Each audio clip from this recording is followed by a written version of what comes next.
Magandang araw mga idolo. Sa nakaraan nating video ay matagumpay na nakabuo ng demonic crystal si Oh Kang-woo. Napatanong din siya sa kanyang sarili na kung ang demonic crystal na kanyang nabuo ay katulad ba ng demonic crystal na ginagamit ng demonic order. Kaya para malaman ay ginamit ito ng ating bida. Habang ginagamit niya ang demonic crystal ay napagtanto ng ating bida na bagaman pareho ang uri ay magkaiba naman daw ang pinagsamang kapangyarihan. At dito napagdesisyonan ni Oh Kang-woo na subukan ito. Gamit ang kamao ay ginamit niya ang mind technique na kinagulat naman ni Kim Si-hoon. Matapos niya itong gamitin ay napaisip siya na ang isang atake ng mind technique ay gumagamit ng 1/3 ng demonic crystal. Lumapit si Kim Si-hoon at sinabi na napakagaling daw ni Oh Kang-woo dahil nagawa niya ito sa isang tingin lang. Sinabi naman ni Oh Kang-woo na ang teknik na itinuro ni Kim Si-hoon ay madali lang daw gayahin. Tanong naman ni Kim Si-hoon kung kapaki-pakinabang ba ang mind technique na sinang-ayunan ng ating bida. Napaisip si Oh Kang-woo na bagamat maliit ang demonic crystal ay mas lalago daw ito habang patuloy siyang nagsasanay at sa tingin niya daw ay hindi na niya kailangang umupo kapag gagamitin niya ang mind technique.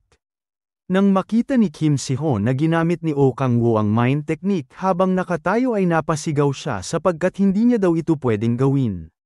Ngunit nang makita niya ang kalagayan ni Oh Kang-woo ay napatanong na lang siya kung ayos lang ba ito. Sinabi naman ni Oh Kang-woo na ayos lang siya habang si Kim Si-hoon ay napaisip na kapag ginamit daw ang mind technique na hindi nakaupo base sa kanyang narinig ay magkakaroon daw ito ng chi deviation. Ngunit para kay Oh Kang-woo ang mind technique ay napakadaling kontrolin kumpara sa Myriad Demon Palace. Sinabi sa sarili ni Oh Kang-woo na ang mind technique at demonic crystal ay isang bagong posibilidad para daw sa kanyang pag-unlad kaya naman pagtutuunan niya daw ng pansin ang pagpapaunlad ng demonic crystal. Tinanong ni Oh Kang-woo si Kim Si-hoon kung ang pinakita sa kanya ay ang pinakamalakas na mind technique na mayroon siya. Sinagot naman ito ni Kim Si-hoon na kapag gumagamit daw ng kapangyarihan ng martial arts god ay matututunan daw ang iba pang mind technique pero sa ngayon ang itinuro niya daw na mind technique sa ating bida ang pinakamalakas. Sa sinabi ni Kim Si-hoon ay kinatuwa ng ating bida pero sa ngayon ay itigil daw muna nila ang pagsasanay ng martial arts dahil sa susunod na mga araw ay pupunta daw sila sa S-rank gate. Matapos ang pagsasanay ng martial arts ay papalabas na sila sa Red Rose Guild habang may nag-anunsyo na ang mga miyembro ng Heavenly Earthly Gate ay nakapasok na sa kanilang bansa. Nahihiyang sinabi ni Kim Si-hoon na sa train na lang daw siya sasakay pauwi na hindi naman pinayagan ni Oh Kang-woo kaya naman pumasok na daw ito. Habang nagmamaneho ay sinabi ni Oh Kang-woo na bibilhan niya daw ng kotse si Kim Si-hoon sa lalong madaling panahon. Sa sinabi ni Oh Kang-woo ay kinagulat ni Kim Si-hoon at sinabi na wag na daw siyang bilhan ng kotse dahil lubos daw siyang nagpapasalamat na si Oh Kang-woo ang nag-aasikaso sa mga gastusin sa ospital ng kanyang ina pero ibang usapan na daw kapag binilhan pa siya ng kotse. Bibilhan kita ng maayos na sasakyan wika ni Oh Kang-woo para mabilis daw itong makalabas kapag tinatawagan niya. Sa sinabi ni Oh Kang-woo ay makikita sa mukha ni Kim Si-hoon ang saya habang napaisip si Oh Kang-woo kung ano ang mangyayari kay Kim Si-hoon kung wala siya. Dagdag pa niya sa kanyang isipan na ang sasakyan ay baliwala kung ikukumpara sa martial arts na itinuro nito sa kanya ngunit sa kanyang pag-iisip sa loob ng sasakyan ay natanong niya mula sa malayo ang mga kainahinalang tao sa harap ng bahay ni Kim Si-hoon. Mula sa sasakyan ay lumabas si Oh Kang-woo habang si Kim Si-hoon ay naunang lumabas at tinanong ang mga ito kung sino sila. Ang isa sa kanila ay nagpakilala. Siya raw ang Heavenly Earthly Gates 3rd Squad Leader na si Nam Gung-jin. Pahabol pa nito na ang Sword Emperor ay gusto daw makita si Kim Si-hoon kaya naman sumama daw ito sa kanya. Sa sinabi ni Nam Gung-jin ay kinagulat ni Kim Si-hoon at napatanong kung ang sinasabi ba nitong Sword Emperor ay si Chon Moo-jin. Sa sinabi ni Kim Si-hoon ay kinagalit ni Nam Gung-jin at galit na sinabi na huwag daw banggitin ang pangalan ng Sword Emperor nang basta-basta banta nito kay Kim Si-hoon kaya naman sumama na daw ito sa kanya. Ang sinabi ni Nam Gung-jin ay kinagalit ni Oh Kang-woo ngunit hindi makaramdam si Nam Gung-jin at sinabi na ang eroplano ay nakahanda na kaya naman aalis na daw sila. Ang mga kaganapan ay hindi na matiis ni Oh Kang-woo kaya naman hinawakan niya si Kim Si-hoon para tumabi dahil siya na ang makikipag-usap. At walang pag-aalinlangan na tinawag niya itong tarantado dahil hindi daw nito natutunan ng maayos ang salitang Korean na kinagalit naman ni Nam Jung-jin. Dagdag pa ni Oh Kang-woo na kung bakit daw ito gumagamit ng di formal na pananalita sa taong hindi pa naman ito nakikilala. Matapos niya itong sabihin ay nagpalabas ng aura ang bawat isa at tinanong niya si Oh Kang-woo kung sino ito na galit namang sinagot ni Oh Kang-woo na siya ang nakakatandang kapatid ni Kim Si-hoon. Nakakatandang kapatid? Tanong ni Nam Jung-jin sapagkat sa kanyang pagkakaalam ay nasa kulungan daw si Kim Yang-hoon. Sinabi naman ni Oh Kang-woo na may mga samahang mas matatag pa kaysa sa pagiging magkadugo. Ang sinabi ni Oh Kang-woo ay kinatuwa ni Kim Si-hoon ngunit hindi daw interesado si Nam Jung-jin kay Oh Kang-woo dahil ang nais lang ng Sword Emperor ay ang Sword Dragon na si Kim Si-hoon kaya umalis na daw siya. Hindi rin ako interesado kung sino man yan, wika ni Oh Kang-woo na kinagalit naman ni Nam Jung-jin sabay na sinabi na wag daw ito magsalita ng padalos-dalos. Dagdag pa ni Nam Jung-jin kay Kim Si-hoon na kung ayaw niya daw masaktan ang baguhan na si Oh Kang-woo ay sumama na ito sa kanya. Dahil sa sinabi ni Nam Jung-jin ay nagalit si Kim Si-hoon at pasiga na sinabi na huwag daw ito magsalita ng hindi maganda tungkol kay Oh Kang-woo ngunit hindi nasindak si Nam Jung-jin bagkus ay tinanong niya pa si Kim Si-hoon kung nais din itong labanan siya. Habang naghahanda sa mangyayaring laban ay iniisip ni Nam Jung-jin na bagaman sinabi ng Sword Emperor na dalhin si Kim Si-hoon sa pinakamagalang na paraan ay mas mabuti daw na turuan muna ito ng leksyon. Ngunit bago niya pa man mabunat ang sandata ay hinarang ito ng mabilis ni Oh Kang-woo. Habang nagpapalabas ng nakakatakot na enerhiya ay sinabi ni Oh Kang-woo na kapag hinugot ni Nam Jung-jin ang sarili niyang sandata ay hindi na ito makakabalik pa gamit ang dalawang paa. Habang galit ay napaisip si Nam Jung-jin na hindi niya daw akalain na pinipigilan siya nito gamit lang ang enerhiya. Sa kabila ng babala ni Oh Kang-woo ay binunot pa rin ni Nam Jung-jin ang kanyang armas at pasigaw na sinabi na wag daw siya nitong patawanin dahil makapal daw ang mukha ni Oh Kang-woo. Ang mga kasamahan niya maging si Nam Jung-jin ay naghanda para sa pag-atake sabay bigkas na isa lang daw player si Oh Kang-woo sa maliit na bansa. Ang mga panlalait ni Nam Jung-jin ay hindi na napigilan ni Oh Kang-woo ang kanyang galit kaya naman sinugod niya ito at hinawakan ang kamay ng sobrang lakas habang sinasabihan na ang kaya lang daw ipagmayabang ni Nam Jung-jin ay ang laki ng kanilang bansa dahil duwag ito. Sa ginawa ni Oh Kang-woo ay napasigaw ito ng malakas at nanginginig na pinagyayabang na siya daw ay nabibilang sa Heavenly Earthly Gate na hindi naman pinansin ni Oh Kang-woo bagkus ay tinanong niya si Kim Si-hoon kung meron ba daw malapit na kimchi stew habang namimilipit sa sakit si Nam Jung-jin. Napatanong si Kim Si-hoon kung bakit siya naghahanap ng kimchi stew na sinagot naman ni Oh Kang-woo na kakain daw muna sila at ihahatid sila ng maayos. Makalipas lang ang ilang sandali ay nakahanap sila ng restaurant kaya naman nag-order na siya ng 10 kimchi stew na sinabi ng waiter na sandali lang. Ang mga miyembro ng Heavenly Earthly Gate ay nakatanggap ng gulpi galing kay Oh Kang-woo. Mga bata, masayang bigkas ni Oh Kang-woo dahil oras na ng pagkain ay kakain na daw sila at dahil sa magagandang nangyari kay Oh Kang-woo ngayong araw ay papalayain niya daw ang mga ito at masayang sinabi na tikman daw nila ang kadakilaan ng Korea gamit ang dila na ang tinutukoy niya dito ay ang kimchi stew.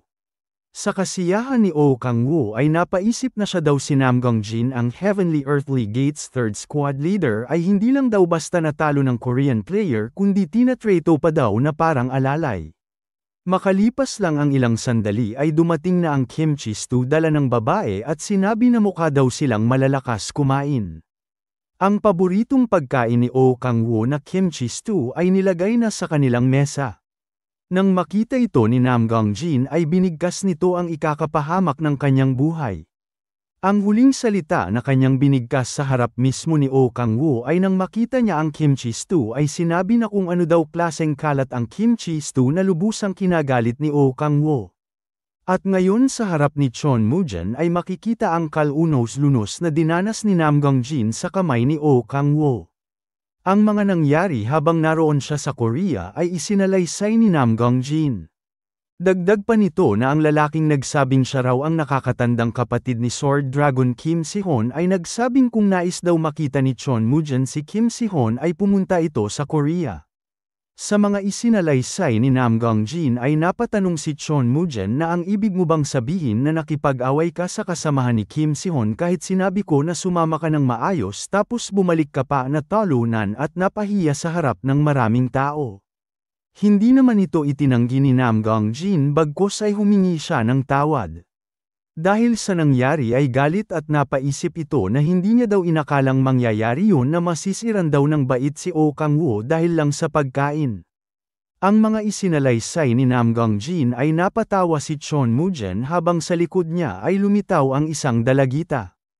Ang malakas na tawa ay maririnig sa buong silid dahil nakakatuwa raw ang kanyang narinig at nang matigilan ay agad na inatake si Nam Gong-jin dahilan ng pagtilapo ng malakas sabay na ibinigkas na tanggol ka na dahil wala daw puwang sa Heavenly Earthly Gate ang isang bastardo na walang class bilang martial artist.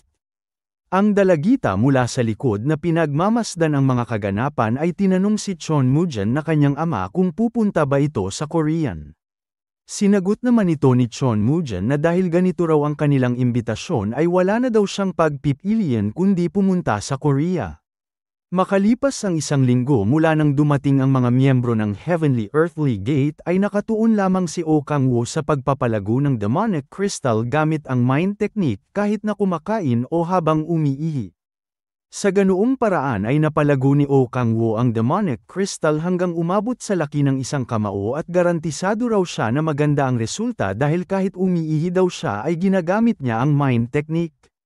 Gaya nga ng sinabi niya kay Kim Si-hoon ay pumunta nga sila sa S-rank gate at habang nasa loob ay napaisip ito na kahit na maganda ang naging resulta ng demonic crystal ay hindi pa rin daw ito sapat para makamit ang huling kondisyon ng extreme demonic delay. Sa kalagitnaan ng pag-iisip ay may tumawag sa kanya. Tapos na raw ang oras ng pahinga kaya naman sinabi ni Oh Kang-woo na magsisimula ulit sila at tinanong kung sino ang handa na. Nakapagpahinga na daw sila kaya ang lahat ay handa na wika ni Han Solo ngunit si Choi Yun-bi ay nais pa daw nitong magpahinga. Si Echidna naman habang patuloy na tinatawag si Oh Kang-woo ay labis ang pag-aalala kaya naman wag daw pilitin ang sarili at kung kailangan ng tulong ay tawagin lang daw siya. Ang sinabi ni Echidna ay kinatuwa ni Oh Kang-woo at pasigaw niyang sinabi na magsisimula agad sila kapag nakita daw nila ang target na sinang-ayunan naman ng lahat. Gamit ang matalas na paningin sinabi ni Oh Kang-woo sa kanyang sarili na hahanap daw siya ng halimaw na nakahiwalay sa grupo. Mula sa malayo ay matagumpay na nakahanap si Oh Kang-woo kaya naman inutusan niya agad si Echidna para atakihin ang halimaw na sinabi naman ni Echidna na siya na ang bahala. Habang papalapit si Echidna sa halimaw ay sinabi ni Oh Kang-woo sa kanyang isipan na dahil nakakairita kapag nakuha ang atensyon ng maraming halimaw kaya naman mula sa malayo ay ginamit niya ang power of silence.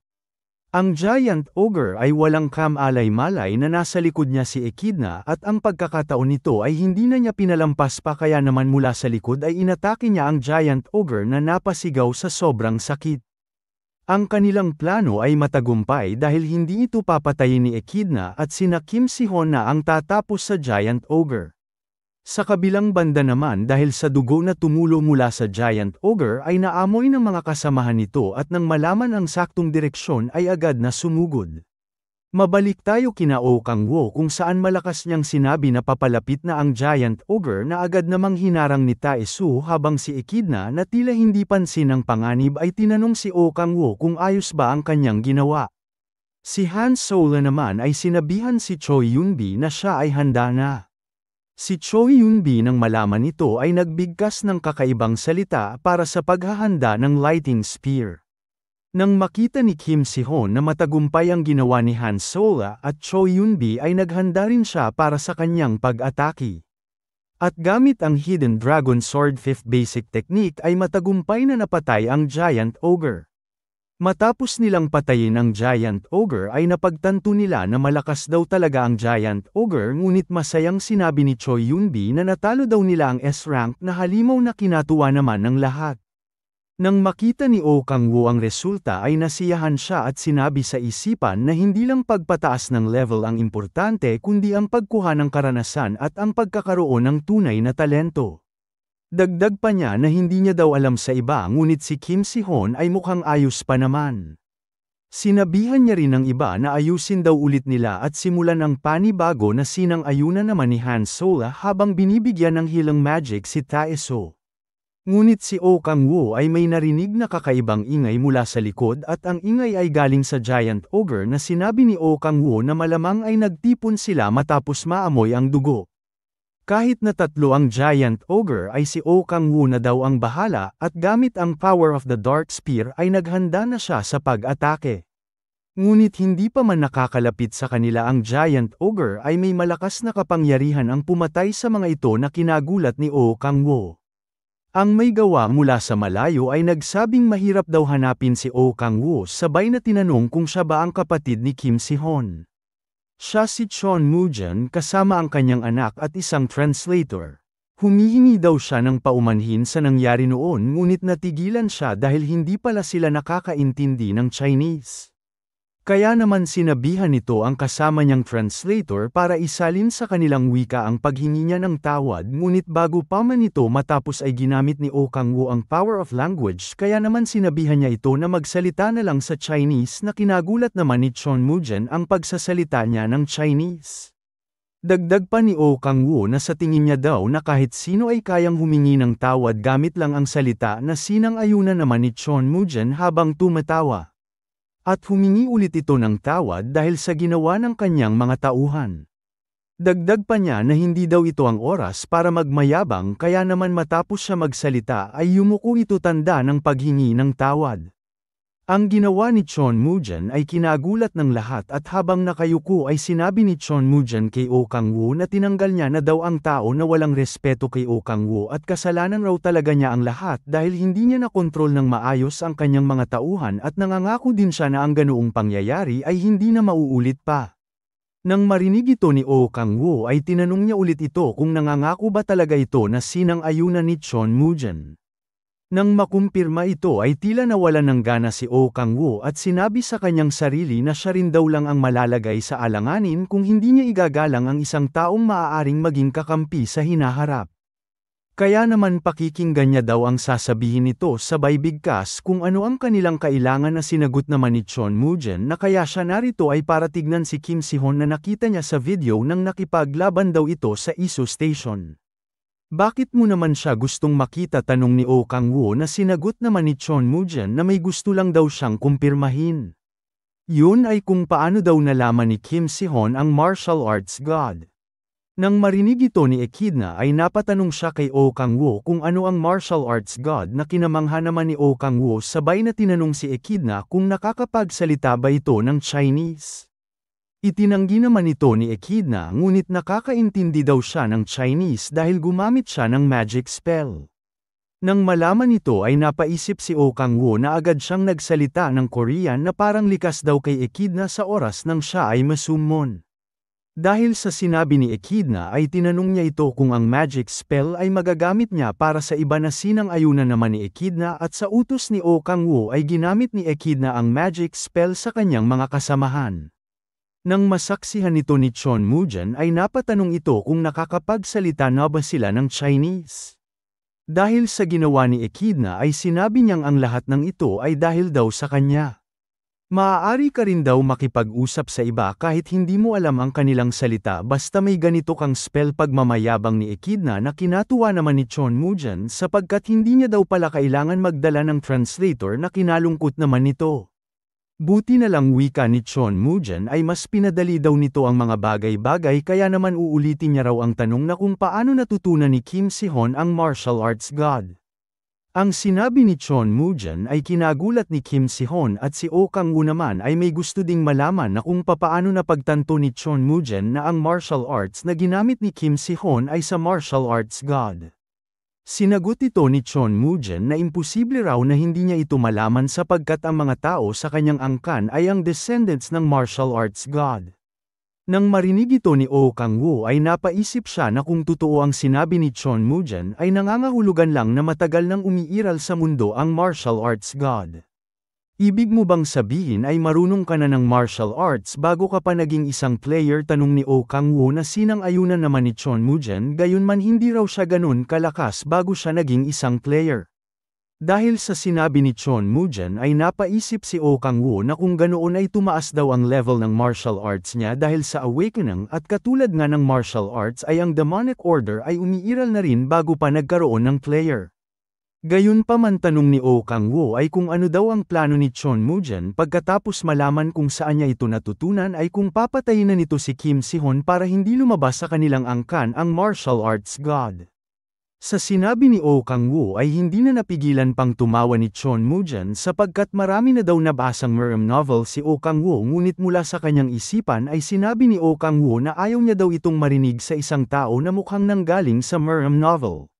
Si Chon Moo-jin ay nais daw niyang makipagkasundo sapagkat ang lihim na martial arts ng kanyang angkan ay unti-unting lumalabo sa paglipas ng panahon ngunit ang Cloud Dragon Sword technique ni Kim Si-hoon na kanyang nakita sa video ay ang pinakamalapit daw sa orihinal na anyo na kanyang nakita sa matagal na panahon. Kaya naman kung tutulungan daw siya ni Kim Si-hoon na ibalik ang teknik ay tuturuan niya raw ito ng martial arts. Dahil sa sinabi ni Chon Moo-jin ay tinanong niya si Kim Si-hoon kung ano ang opinyon nito. Napaisip si Kim Si-hoon na gusto niyang maging malakas para hindi na raw mangyari pa ang ganoong bagay at kung sakaling mangyari man ay nais niya raw makasagip ng maraming buhay. Nang mapansin ni Oh Kang-woo ang malalim na pag-iisip ni Kim Si-hoon ay sinabihan niya itong kausapin si Chon Moo-jin. Sapagkat totoo nga na gusto mong maging malakas at si Kim Si-hoon na nga raw ang may sabi na nais niyang patunayan ang kanyang sarili kay Oh Kang-woo na habang umiiyak ay gagawin niya raw ang kanyang makakaya habang sa isang tabi ay pinagmamasdan ni Han Sola ang lahat at nang mapansin ito ni Choi Yun-bi ay tinanong niya kung ayos lang ba ito. Matapos ang kanilang mga pag-uusap ay sinabi ni Chon Moo-jin na buti na lang at naging maayos ang lahat. Ang kanilang pag-uusap ay naalala ni Chon Moo-jin na mayroon raw kondisyon na dapat sundin at yun ang panunumbalik ng martial arts at ang buong proseso ng pagtuturo ay magaganap raw sa Korea. Kaya naman mukhang matatagalan daw sila sa Korea at tinanong ang kanyang anak na si Chon So-yin kung ayos ba sa kanya na sinang-ayunan naman ito dahil matagal na rin daw niyang gustong bisitahin ang Korea at nagkaroon din raw siya ng interes sa isang lalaki na kinagulat naman ng kanyang ama. Dahil palagi daw sinasabi ni Chon So-yin na hindi siya interesado sa lalaking mas mahina pa sa kanyang ama. Sino kaya ang lalaking yun? Si Sword Dragon Kim Si-hoon ba? Tanong ni Chon Moo-jin sa kanyang sarili sapagkat gusto niya rin daw na magkatuluyan ang dalawa. Dagdag pa ni Chon Moo-jin sa kanyang isipan na maaaring nasa loob ni Kim Si-hoon ang kaluluwa ng martial arts god ngunit ang kakayahang may sigaw ng perpekto ang Cloud Dragon Sword technique at maunawaan ang diwa ng martial arts sa sarili niyang paraan ay tiyak na pinagpala raw si Kim Si-hoon ng Heaven's Martial Physique, ang tinatawag na Heavenly Physique. Kaya naman kung ayos lang daw kay Chon So-yin ay pagtatambali niya silang dalawa. Sinagot naman ito ni Chon So-yin na nakuha din ni Kim Si-hoon ang interest niya ngunit mas naging interesado daw siya kay Oh Kang-woo na kinagulat naman ng kanyang ama. Dahil sa ginawa ni Oh Kang-woo na panghihingi ng paumanhin mula sa Sword Emperor na si Chon Moo-jin ay matagal na raw na hindi siya nakakakita ng malakas na katulad ni Oh Kang-woo.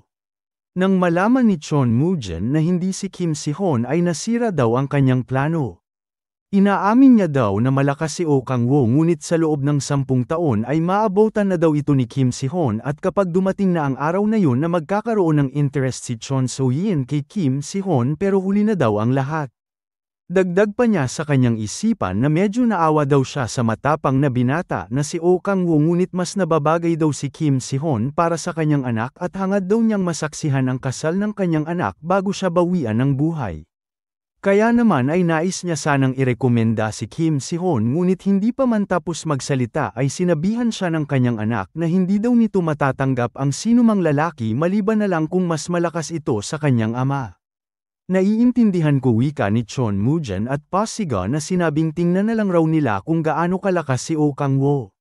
Sa sumunod na araw sa Red Rose Guild House ay napatanong ang ating bida sapagkat pumunta sina Chon Mujen para hamonin siya ng laban.